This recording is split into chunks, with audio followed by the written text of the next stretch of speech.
All right. Welcome back to No Filter MMA. This is your boy BJ back with another video short, guys. And I am here to talk about Gillian Robertson versus Luana Pinheiro. It is fight week for my girl, the Savage, the Canadian Strangler, who should have been on UFC Edmonton. It was only a week apart. They could have scheduled this fight for Edmonton. That's fucking crazy. But anyways, welcome back to No Filter MMA, guys. And I'm going to talk about my girl. So this is a big fight for Robertson. You know what I'm saying? Robertson has established herself in the rankings. Um, you know, and that her getting into the rankings are due to multiple wins. You know what I'm saying? They're due to multiple wins. And Luana Pinheiro, that's not the case. You know, she's holding on to a ranking with two losses in a row. You know, they do this with some fighters, and they did it at flyweight and now they're doing it at strawweight. And some of these fighters who never should have been in the rankings to begin with are holding on to rankings. They're holding on to rankings with multiple losses. And what makes it so bad, it's not even like they're high ranked. They're below the top 10 and they're losing multiple fights and still holding on to a ranking. I don't understand it. How is Luana Pinheiro ranked above Gillian Robertson? But anyways, let's get back to the talk. So it's fight week and Robertson is coming in to smash. There are some things in this. There are some things about Luana Pinheiro that Robertson does have to be cautious of. She is, I say all the time, Robertson, a big puncher is tailor-made for Gillian Robertson, but she does have to be careful.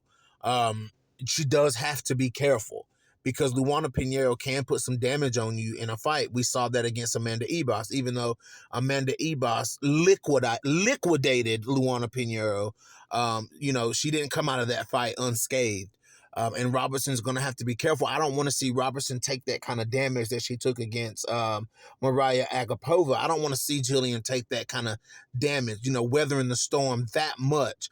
And I feel like the only reason Robertson really took that kind of damage in that fight is because she didn't want to stand and trade with Maria Agapova because that girl can punch. Like, that girl can punch. When you let her punch, she punches. And that's how she lost, because girls didn't let her punch. And Luana Pinheiro, to me, strikes as the same type of fighter. Can start strong and has a lot of fire, but is easily broken. Robertson, to me, I feel like she has to be, I feel like instead of abandoning the striking and trying to immediately get her hands on Luana Pinheiro, I think Robertson needs to set it up. Robertson has been very assertive with her striking down at 115 pounds, and I feel like she can. Her punches mean more at 115. Coming down from 25, she was trying to hit those big girls. It didn't really mean much. You got to be a puncher at 25. You gotta sting with some power at 25 to really get some respect. And Robertson wasn't getting that respect on the feet at 25. But at 15, however, she is getting that.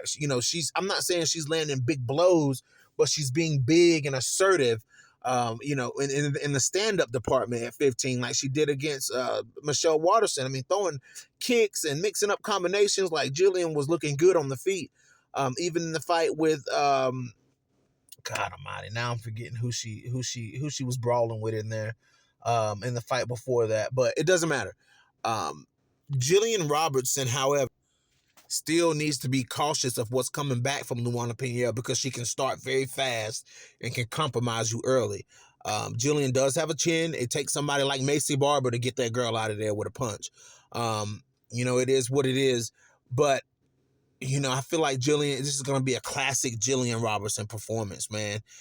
Bait this girl back behind that black line, go in for the takedown, and ride this girl out like a backpack. That's what I kind of feel like is going to happen here. Gillian Robertson is on a hot streak right now. If she can get this win and move up the rankings, then we got to start talking about some serious contention. Some serious competition in the higher part of the division for Robertson. She's earned her stripes. She's taking those losses. She's taking the wins. She's always on a win streak. It's time for Robertson. After this, we should be looking at like an Angela Hill or, a Lupe Godinez, or maybe like a Mackenzie Dern, or Amanda Ebas, or I mean something like that. Something like that should be next for Robertson if she can get past Luana Pinheiro. Pinheiro, on the other hand, a win over Gillian Robertson is a good bounce back for her if she can beat Gillian Robertson. Will she finish Gillian Robertson? I don't think so. Maybe stuff some takedowns and ride out Gillian for a decision on the feet. That's her best course of action. Trying to go to the ground with Robertson isn't going to be smart for Luana Pinheiro. I can tell you that right now. But we're going to see, guys. We're going to see what the Canadian Strangler brings to this fight. She's more ready than ever. She's in a new division where she doesn't feel like these girls are gigantic in comparison to her. She can get these girls to the ground. So, we're going to see what happens in this fight. Big implications on this fight, more for Gillian Robertson than it is for Luana Pinheiro.